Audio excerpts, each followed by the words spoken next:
Hey guys, welcome to episode 6 of the top 200 mods for Minecraft 1.12.2. If you haven't seen any of the previous episodes, make sure to check them out, as we've already covered the first 100 mods. If you're looking for mods for newer versions, I've also covered those too. Potion fingers will add new rings, which when worn will give the effects of a potion. You'll need to craft a regular potion ring using gold ingots and a lapis block. Other materials can then be applied so that you can give effects like speed, resistance, strength, and regeneration. Advanced Fishing is another mod which overhauls the fishing mechanic in Minecraft. To start, it adds over 40 new fish, which you can catch in different biomes. Some of the new fish include squid, piranhas, and cod. You'll also be able to catch fish in lava in the Nether, which can be done with the new blazing fishing pole, which you have a chance of finding in a Nether fortress. The Better Survival mod will mostly improve on combat mechanics, as it adds a lot of new weapons, potions, enchantments, and shields. Some weapons have special mechanics like the hammer, which can be used to slam the ground to stun and knock back enemies around you. Spears can be used as long-range melee weapons and throwables, and battle axes are two-handed weapons which can even disarm enemies. The new enchantments will allow you to increase block damage on shields, chances of disarming and stunning enemies, and giving the ability to automatically smelt some materials. Dimensional Doors allows you to travel between dimensions, coming across new dungeons as well as pocket dimensions. With the mod installed, you'll find dimensional doors spawning naturally in your world which you can enter, and you'll eventually be able to create pocket dimensions of your own. In dungeons, you'll find lots of loot as well as traps, so be careful. If you die in one of these dimensions, you'll be sent to Limbo, which you'll need to try to escape. It's a trippy mod overall. The Midnight adds a new dimension which can be accessed through a portal which only spawns during the night. Once you go in, you'll notice that it's very dark, so you'll want to bring some equipment or potions to provide night vision. The dimension is full of new landscapes, mobs, plants, and blocks, with a lot being usable for decorations. Some of the new materials can be used to create new armor, weapons, and tools too. Signpost will add waystones to Minecraft, which can be placed in the world and named. They can be crafted from cobblestone and an ender pearl. To teleport to them, you can use signposts, which will also make great decorative blocks. If you link a signpost to a waystone, then you can easily fast travel between locations. You'll also find waystones generating naturally in your world, which you can discover and activate. Project Vibrant Journeys adds quite a bit of new content to your world, starting with new biomes, trees, and blocks. Although one of my favorite features is all the new ground cover the mod adds. Throughout your world, you'll find all sorts of smaller items like rocks, shells, twigs, and bones, which all add a little bit more life to the game, and they can be harvested. Customized dungeon loot will make some changes to vanilla items when they spawn in loot chests.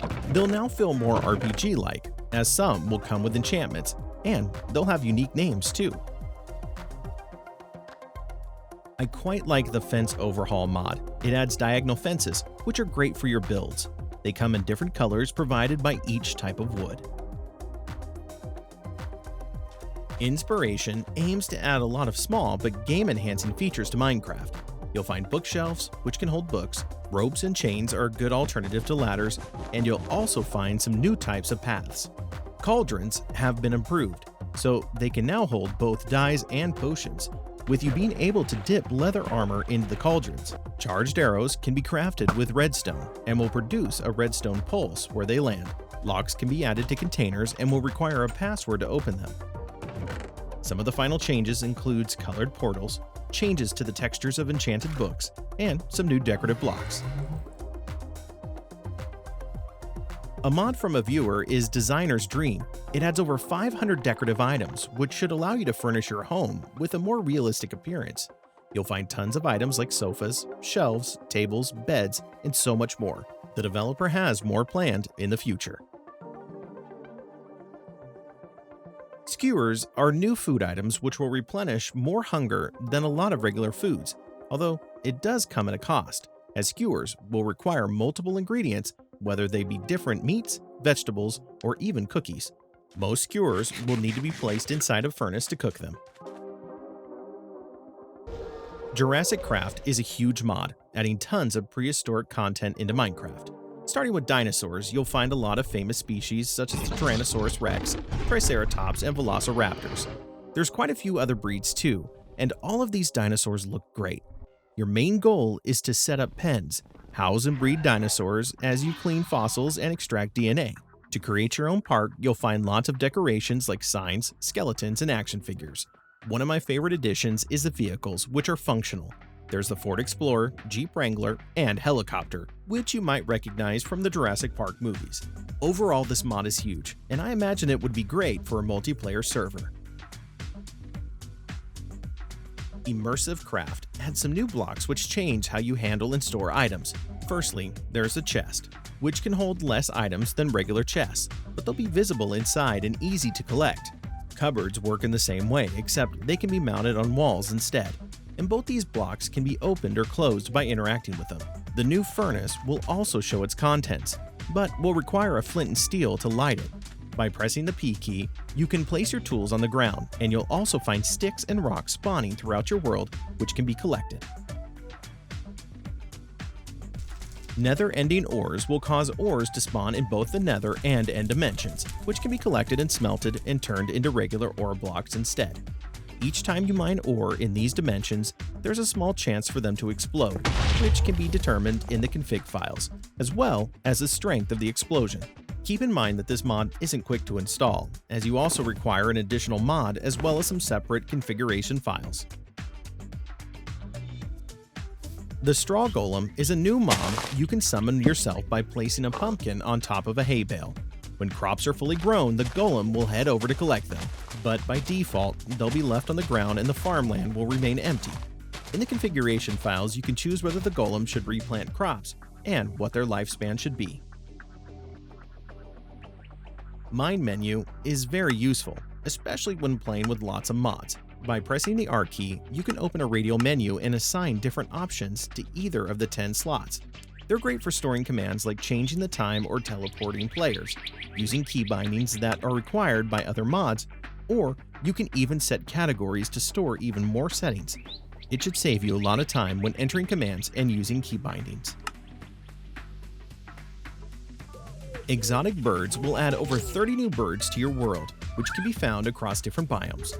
Some of the birds include ducks, flamingos, magpies, swans, and robins. When you come across an egg, they'll usually have a small chance of successfully spawning a bird, but you can combine the egg with blaze powder to increase the chances. Or you can use an incubator, which also takes blaze powder to increase the chance to 100%. You can use the encyclopedia to learn about each bird, including how to tame and breed them. The Spawn Temple is a large structure that you will spawn inside when first creating a world. The main purpose of this mod is so that you always have a safe spawn, making it possible to survive the night as the structure is also well lit. If you die without a spawn point, then you'll also return here, making it a safer option. Wings are new items which can be equipped into the chest slot, and there are quite a few different designs. When equipped, you can press the flight key, which is R by default, to start flying. Movement is determined by where you're looking, and the animations of the wings look great. Loot Games spawns a new game room that you'll occasionally find underground. Inside, there are blocks you can interact with, which can force you to play either Minesweeper or Game of Light. If you beat the game, then you'll be rewarded with a chest containing loot. That's it for this episode. Check back soon where we'll be covering the next 20 mods. And check out my channel for more content like this.